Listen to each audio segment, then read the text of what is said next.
So hi everyone and welcome to another PiPsCast. This is Vlogmas Day 15, which is quite crazy, which means we've got, I think, 10 days left of Vlogmas, or 10 days before Christmas even, goodness me. So we're going to try and get a little bit more Christmassy, a little bit more in the Christmas spirit, hence Christmas tree. That I'm blocking out. That's fine, because we need to be in. So, so hello everyone. So, we just had to mention that we want to thank you very, very much for the Ko-fis that we've been getting from you. It's been much appreciated. Yep. And also the super thanks that we have on our videos. Yes. Yep. We don't get notified, we've got to apologise, we don't get notified of the super thanks, so this is our thank you to you for them, because honestly... Yes, to everyone. Yeah, it really is appreciated. But for some reason, maybe it's something we're doing wrong, we don't get notified when we get a super thanks. We only know we got one when we look at the stats, the YouTube... all the information that they give you, all the statistics. Yeah. And we don't go in there very often to have a look, so we don't notice. And then we look and we say, oh, we've had a couple of super thankses.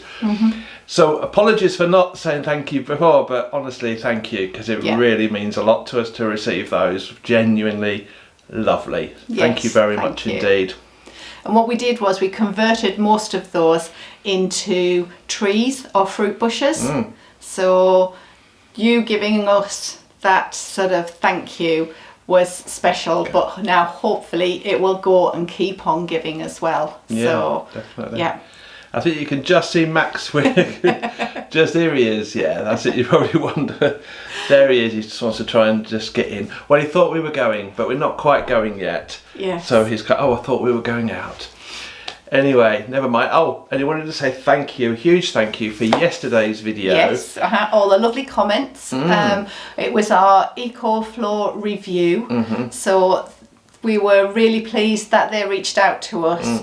But equally, the thanks and the comments that we got on yesterday's video were really, really positive, heartwarming, and really made good sort of positiveness of Darren's editing skills. It took us quite a while and it was very different to what we normally do, because you have to say certain things.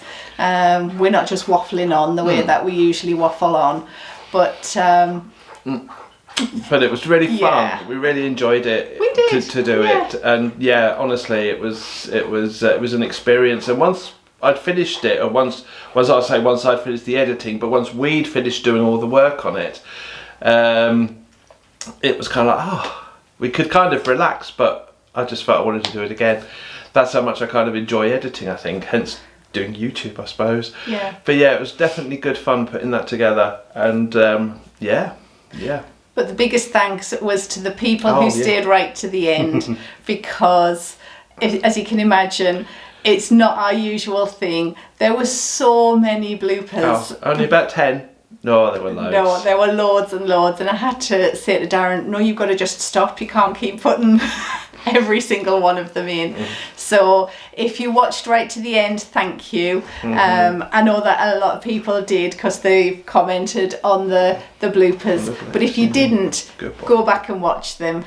So they are quite funny. Made us laugh when we were editing, actually. I was laughing out loud. He'd be sitting there with his headphones on, and I'd be, I don't know, reading or whatever, and all of a sudden there's just this humongous chortling from laughing at next to me, just laughing at ourselves, which is, that's it, go down, sit down. It was very good indeed. We did enjoy the process, definitely, and this video is not sponsored at all, but yeah, we just wanted to say it was a really nice experience. So, what are we going to talk about today? We're doing it a little. Did we mention we're doing it a little bit early because we're on our way out? Yes, we're on our way out. We think we have tracked down some IBCs. Thanks, Chris. Thank you. So we're off to hopefully pick at least one up. We can only get one in the back of the truck, can't we? Yeah, probably just the one.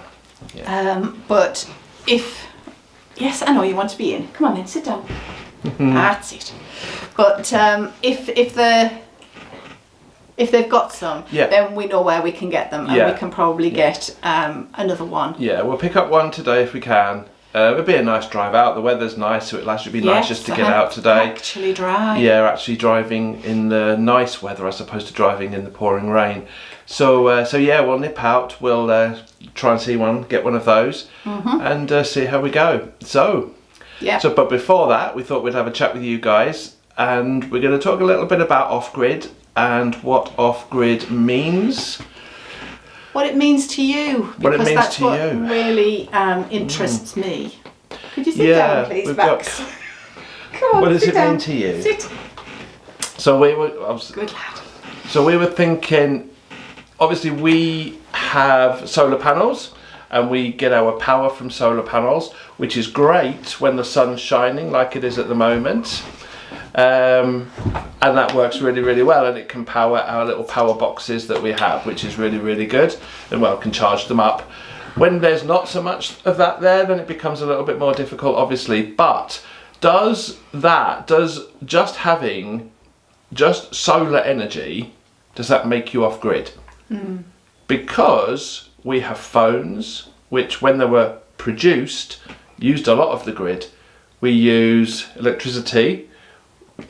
we use items of electricity which, when they were produced, use a lot of the grid. Yeah. Even the solar panels themselves use a lot of energy and power to produce in the first place. So Yes, to actually make them. to make them. So even though you're using solar energy, are you off grid?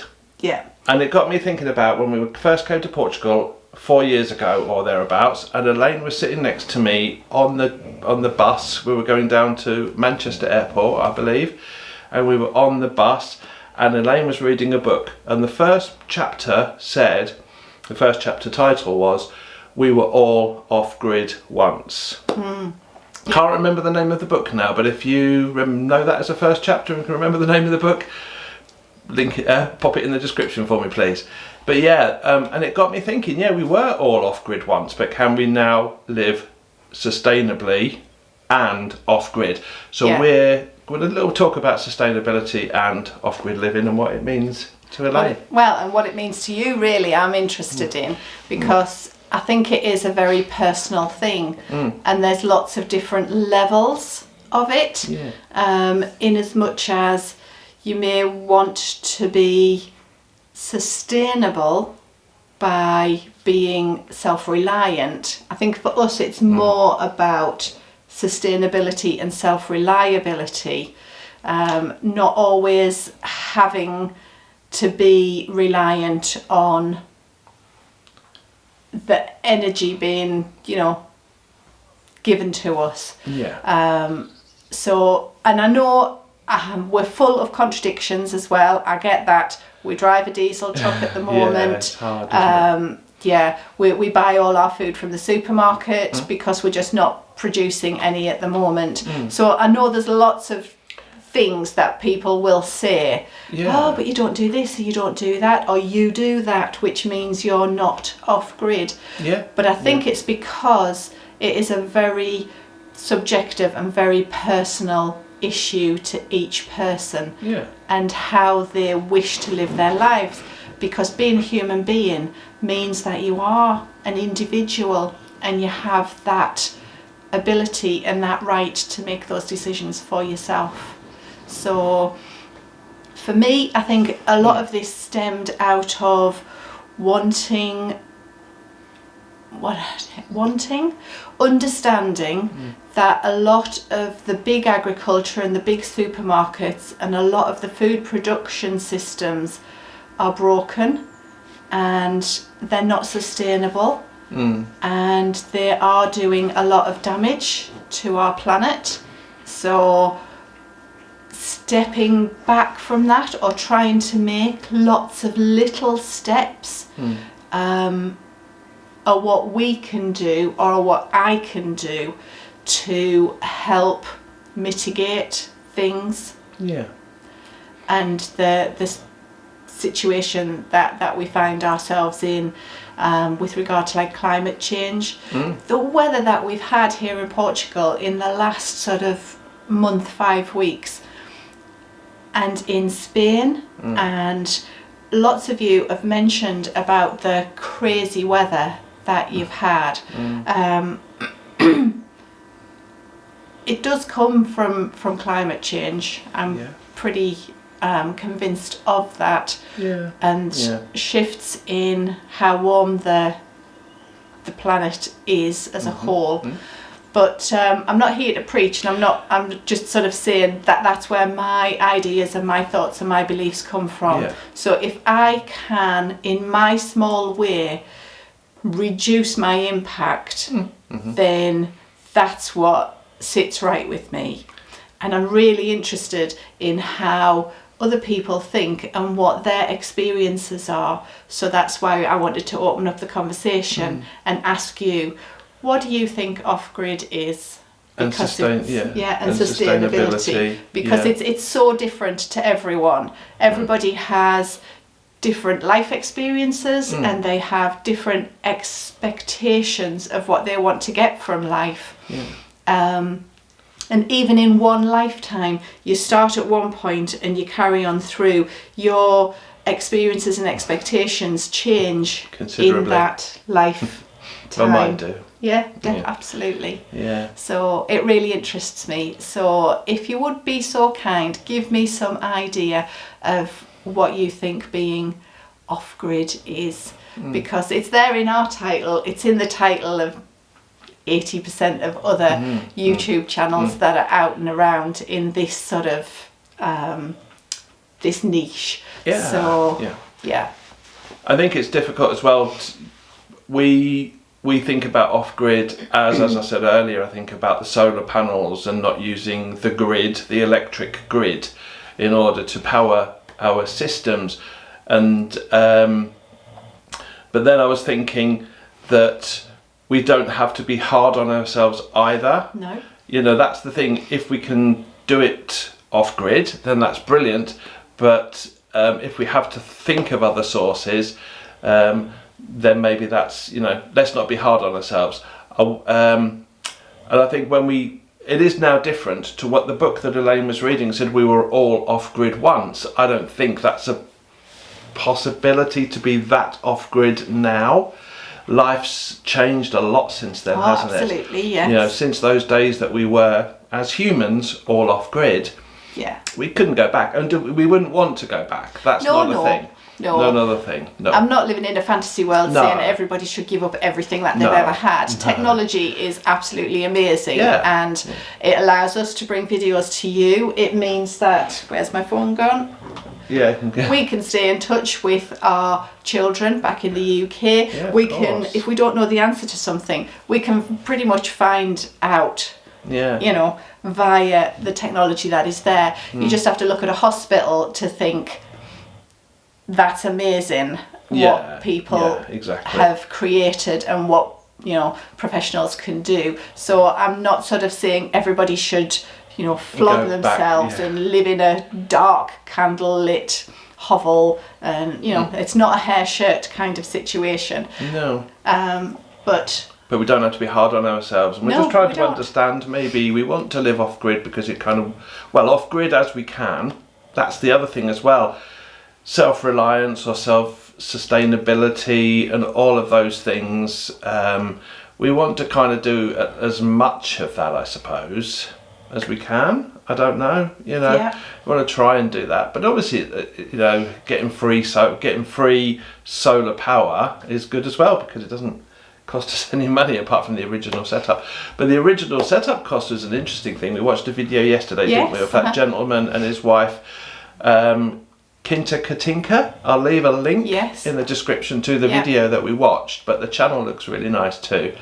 I'll leave a link there. But he talked yesterday, the video that we saw yesterday was of his solar setup, and he only has 200 watts of solar energy, and they've powered their Quinta for 4 years. 4 years, on 200 watts of solar panels. We've got more than that here. We haven't got them all connected yet, but we've got more than 200 watts of solar. And it's very interesting to kind of see how they've managed for 4 years on that. It's a very, very small system. on the other side of the coin, we've seen people on YouTube that have got £15,000 worth of solar energy panels, and we kind of think, I don't know, they're both off grid technically, but is £15,000 worth of solar panels less off grid because spending more money and therefore more resources? I don't know. I honestly have no idea. So this is why we have, these are the sorts of conversations we have, honestly. We really do. We kind of get into some sort of situations that we don't really know where we're going with these conversations sometimes. But that's why Elaine's saying, we'd love to hear your views really on what you think, sustainability, off-grid living. Yes. All of those things maybe. Yeah, it'd be interesting. As I said, I think for me it stemmed out of wanting to be more sustainable. Yeah. You know that we have a very small budget, and we sort of month to month are managing that, and it's sometimes easy for people in the comments to say, oh well, just buy this, just buy that, and that will solve the particular issue that we had, or that'll solve a particular problem. But on the flip side of that, I know that people are saying it from the right place, they're saying it from their heart. They don't want us to definitely. Not have any heat or light or anything, and I understand that, but equally, one, from a budgetary point of view, there's not always the money there to just go and buy or whatever, but equally we don't just, I keep saying we, I'm not talking for, I don't want to just go and buy something that's going to solve a situation for a one-off time. I think there's way too much stuff in the world anyway, so we could probably stop producing 99% of the stuff that gets produced in the world and still survive for the next 10 years more than easily. So, but I also understand that that's all down to personal preference. So that's where a lot of my energy and focus comes in. I don't want to just buy something to then replace it and buy it next year or in 6 months or whatever again. I like making do, I like reusing stuff, I like trying to find a repurpose for something, and if we have something that we really don't use, then pass it on to somebody else or sell it, or if we can't reuse it. So that's sort of the place that I'm coming from, and I wonder what you think if you are in a similar situation, if you have other ideas. I would be really open to listen to them and your experiences.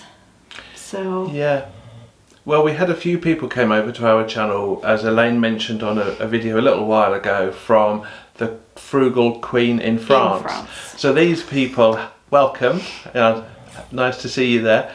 They've obviously come from a frugal video, a video about frugality, which is really interesting. It's something we're really interested in, and it's kind of like, but then again, there's that difficulty, because at the moment we're going to buy an IBC. We're trying to find one as cheap as we possibly can, so we're going to have a look at an IBC today, which sounds an exciting day out, doesn't it? On the other side of the coin, I was looking at hoses for us to be able to fill the IBC, and the hose is going to cost us about the same as the IBC. Yeah, it's going to cost us quite a lot of money as well. So it was I was standing there in the shop thinking, oh, I don't know. We need a hose, obviously, to get the water from the well into. So anyway, there's all of these things. So we are on a budget. We are trying to kind of manage that in a way. Obviously we put money back into the YouTube videos, and that's another thing. So we have to kind of be sure that we're kind of doing the right thing as far as that's concerned. It is a little bit of a juggling act sometimes. It is, just as life, anybody who lives, if you have a big budget or a small budget, it's the same. There's always a juggle. It is, isn't it? There's always a compromise or discussion to be had. Definitely, yeah. So I think is that everything? I think that was all that we wanted to say. So it would be interesting to hear your views and ideas.